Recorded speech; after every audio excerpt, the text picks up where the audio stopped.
Greetings and happy holidays, my knights and loyal followers. It is I, Ken O'Connor, aka Ken King 1, with night 2 of our 8 sensible gifts for Hanukkah. From Cards. I keep thinking of Hanukkah, but it's for Hanukkah. By Cards Against Humanity. This is night 2. If you haven't seen the first night, go check out the video. It's in the playlist down below to see the first night of Hanukkah. Basically, it's a little promotion through Cards Against Humanity. I'm going to get 8 gifts throughout the month of December, all Hanukkah themed, and who knows what else. And yeah, the first night, I got a pair of Hanukkah socks. So let's see what I got for night 2.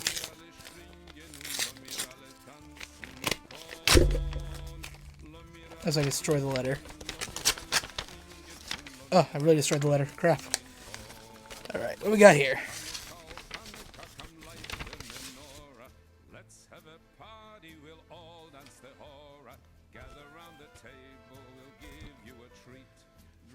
I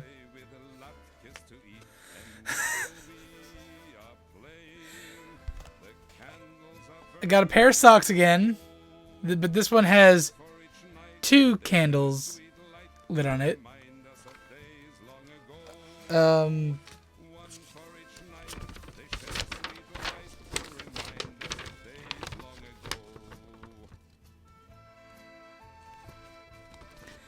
This is a really long letter. I'm gonna read it just because this video is gonna have no content otherwise, but I don't know how well this is gonna be. Simplicity has been a powerful concept for a long time, and for just a long difficult to pin down. Everyone seeks it, from artists and scientists to religious figures, philosophers, designers, and investors. Sir Isaac Newton argued nature is pleased with simplicity. Henry David Thoreau wrote that he and we need to simplify. The 13th century poet and Zen master Stonehouse astutely observed that there isn't much time in fleeing life. Why spend it running in circles? Steve Jobs thought simplicity, and Pope Francis tries to embody it. Simplicity, however, is not simple. It is almost, but not quite. Whatever we want and need it to be in the affluent world in which some of us live, it is about reducing clutter, removing the extraneous in order to get whatever is important, about slowing down, doing one thing at a time, and finding the world in that one thing, about paring down, learning to want and need less materially. Yet many people now, especially young adults, have no choice but to simplify, making it virtue of necessity, living simply as much because they have as because they want to. For some, simplicity serves as a rebuke to gross inequalities in our society. The idea and ideal of simplicity is strengthened by its tie to many others. It is implicit in the idea of craftsmanship, practicing mastery, doing things carefully, and parsimony or elegance. As landscape architect Koichi Kawano put it, the achievement of maximum effect with minimal means. Simplicity is invoked in the life ideal of balance. It is at the heart of the political ideal of social justice. When we seek quiet or clarity, we are often seeking simplicity as well. As we struggle for self-acceptance, embracing our own distinct narrative, we are also seeking form of simplicity. I too seek and practice simplicity in my own life, especially in how I compose my daily life in order to free personal resources to attend to what is important and to the unexpected. And so I also have to choose what is important. My family, of course, their health and well-being, with their own efforts to grow, contribute to find measures of happiness. My writing, which is how I seek to make meaning of life and contribute in a modest way to society, and my students who are finding their way, working on their own personal yet professional tasks. Yet I have to say that I also wonder about simplicity.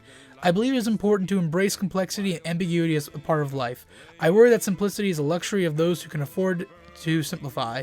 Simplicity seems to require a kind of withdrawal from social or civic life, or the messiness of the world at large, even to require the measure of selfishness. Certainly relationships with those we love and care about are not and cannot be simple. I think what I seek may be sufficiency rather than simplicity. Dear reader, go figure, enjoy your holidays, put on your white socks, and worry about the hard stuff in the air. Eli's dad. Okay. What the hell? All right, that was a mouthful. It's full of run-on sentences. There's spelling errors in this. Okay, so in the last video, I mentioned that they do a puzzle. Like the last letter mentioned, there's a puzzle every year. Last year, there was a big puzzle for Cards Against Humanity where at the end of the thing, we did get our own island. That's where the sloth card came from.